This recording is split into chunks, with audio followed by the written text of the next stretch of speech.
All right, guys, I'm excited to say blob tracking is officially in Resolume. Now, this has been one of my favorite effects for a good while. I've even picked up TouchDesigner to spout it in specifically, and it got me to thinking there's got to be a way to reverse engineer this and bring it native to Resolume, and that's what we've done. So let's go over some examples here. I'll break down some of the ways that I'm using it, some of my presets, and some of the parameters you can dial it in yourself. So here first we have a masking look where it is doing some tracking and it's just displaying the the masking only.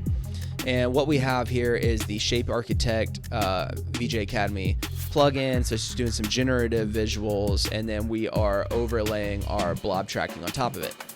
Now for those that are in R23, the most recent now, and newer coming up, we'll also have the sections or grouping of the different parameters laid out. I am going to put out a V19 for Resolume, and that will not have the sections out. That didn't have the ability then. So we'll keep moving here.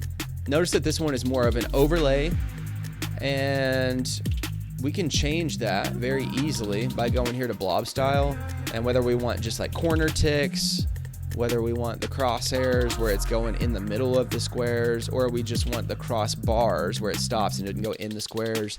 There's many different looks you can get here. Control how many blobs you want. It goes up to 4, and that is to not get too resource intensive because we are tracking real-time data here.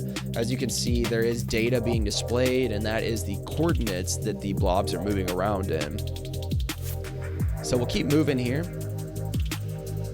And again, we got another masking look, and I'll show you guys here. If we go to tracking, take that, close that down, go to inside blob, and you can see here we're on luma mask.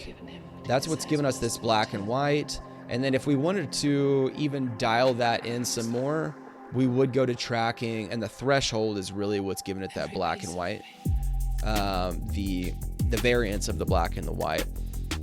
Now, notate here we also have pusher on and a stylize as well. So you can feel free to copy these. And, you know, of course, with the VJ Academy members, I'll be giving you guys the copy effects so you can easily paste them in and get this exact same dialed in look. Now we got another luma look here. Again, it's with the corner color ticks.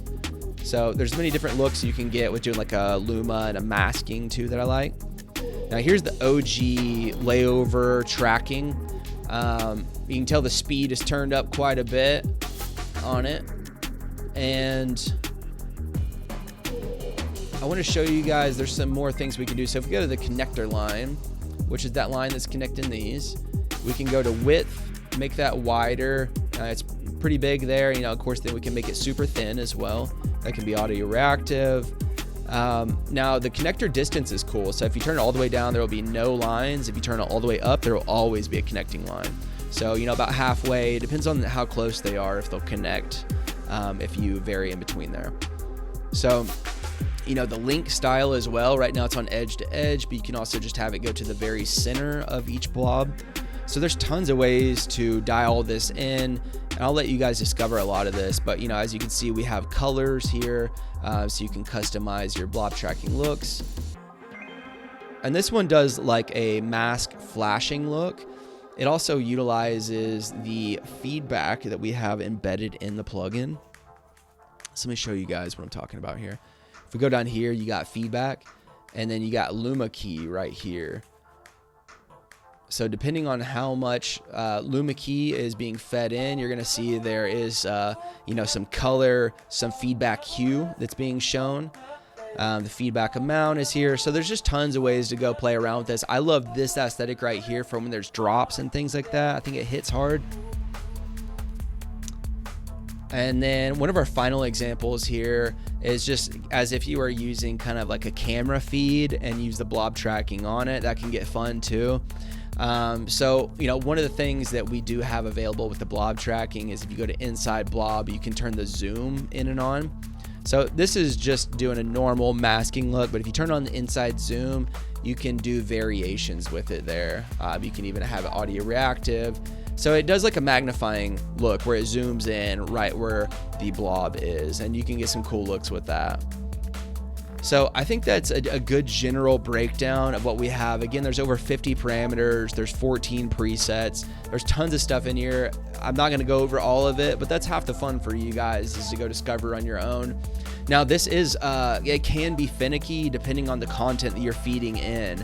Rather than tracking the actual movement, like blob tracking originally does, this is tracking the lighter parts of your content, which tends to look exactly like the actual tracking, motion tracking method. Instead, we're doing kind of a luma tracking.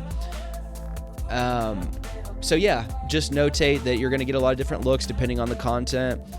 And yeah, have fun, guys. Thanks so much. Have a good one.